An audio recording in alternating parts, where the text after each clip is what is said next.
Saya mulai aja. Oke. Assalamualaikum warahmatullahi wabarakatuh. Dalam bahasa Indonesia, ejaan bahasa Indonesia yang disempurnakan merupakan materi yang penting bagi kita untuk kita pahami bersama. Maka dari itu, izinkan kami dari kelompok 4 untuk mempresentasikan hasil dari diskusi kami mengenai EID atau sering disebut dengan ejaan bahasa Indonesia yang disempurnakan. Next.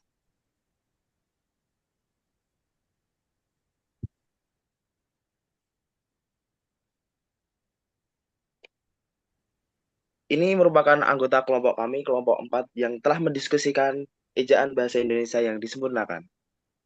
Selanjutnya,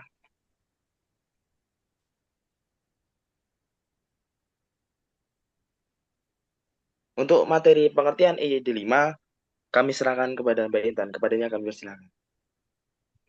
Berikut pengertian EYDV. Ejaan yang disempurnakan adalah ejaan dalam penulisan kata-kata atau kalimat dalam bahasa Indonesia yang termuat dalam Surat Keputusan Presiden Nomor 57 tanggal 16 Agustus tahun 1972. Sedangkan EYDV adalah pemutakhiran dari pedoman ejaan sebelumnya, yaitu Pedoman Umum Ejaan Bahasa Indonesia (UEBI) yang ditetapkan oleh Keputusan Kepala Badan Nomor 0321 IBS.00.00/2021.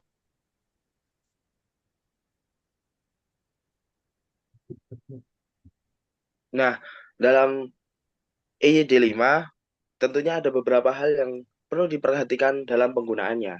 Hal ini telah kami rangkum. Untuk selanjutnya, huruf kapital kami persilakan kepada Mbak Nova untuk menjelaskan. Oke.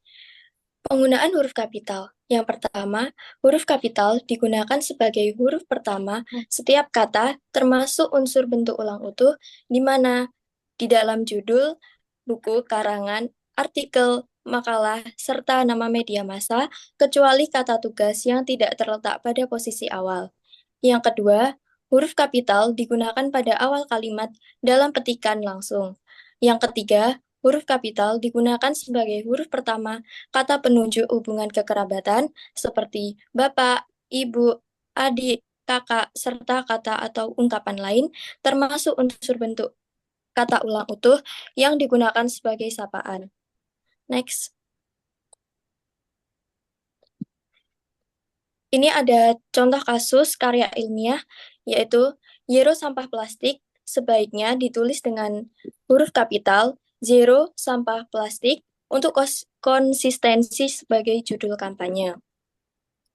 Judul ditulis menggunakan huruf kapital karena sesuai kaidah ejaan dalam Pedoman Umum Ejaan Bahasa Indonesia atau PUEBI, sehingga zero sampah plastik ditulis dengan Z menjadi huruf kapital, S menjadi huruf kapital, dan P menjadi huruf kapital.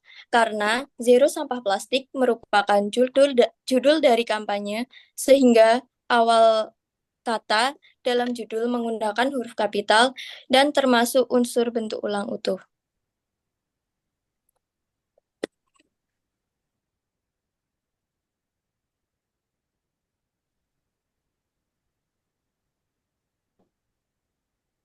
Selanjutnya ada tanda titik yang akan disampaikan oleh Kak Aninda.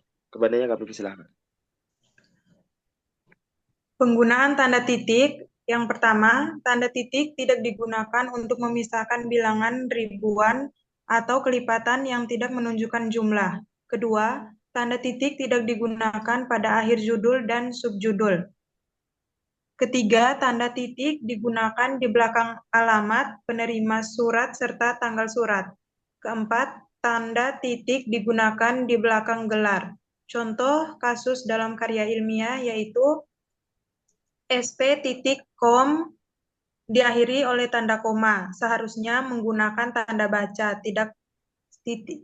Seharusnya menggunakan tanda baca titik setelah sp.com sehingga menjadi sp.com.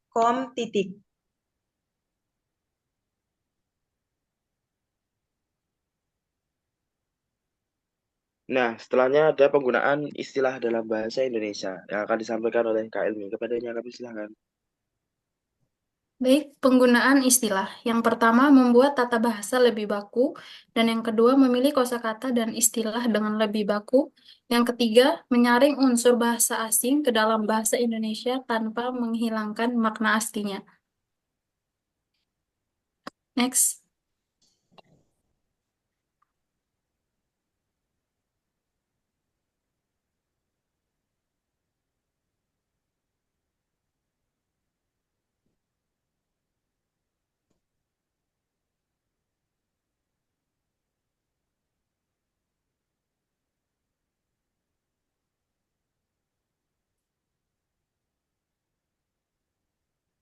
Kasus dalam karya ilmiah, Civitas Akademis seharusnya ditulis Civitas Akademika untuk konsistensi penggunaan istilah.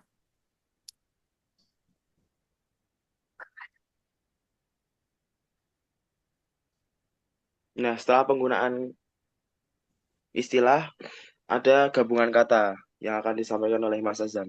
Silakan Mas Azam. Terus selanjutnya ada gabungan kata, yaitu ada 5 macam. Yang pertama, gabungan kata yang dipisah, yaitu gabungan kata yang dipisah jika hanya mendapat awalan atau akhiran saja. Misalnya, tanda tangani, bekerja sama, bergotong royong, dan berterima kasih. Yang kedua, gabungan kata yang disambung, yaitu gabungan kata yang disambung jika mendapat awalan dan akhiran. Yang ketiga, gabungan kata yang ditulis terpisah, yaitu gabungan kata yang terdiri dari kata majemuk atau istilah khusus yang harus ditulis terpisah. Misalnya, orang orang tua, meja tulis, anak ayam, kambing hitam, dan lain-lain. Yang keempat, yaitu gabungan kata yang ditulis dengan tanda hubung. Adalah gabungan kata yang dapat menimbulkan salah pengertian, yang ditulis dengan membubuhkan tanda hubung, yaitu strip, di antara unsur-unsurnya. Yang terakhir, bentuk ulang gabungan kata, yaitu bentuk ulang gabungan kata ditulis dengan mengulang unsur utama. Selanjutnya, kasusnya dalam karya ilmiah yaitu kerjasama. Kerjasama sendiri seharusnya dipisah menjadi kata kerja dan sama, karena kata kerjasama adalah kata majemuk yang harus ditulis terpisah atau tidak tergabung.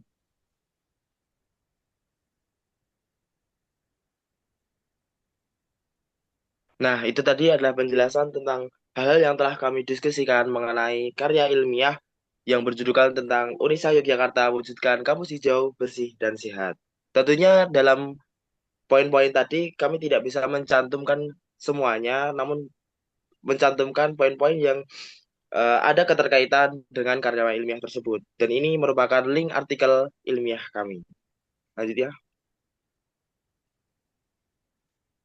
Dan ini daftar pustaka dari karya ilmiah kami dan juga PPT yang telah kami buat.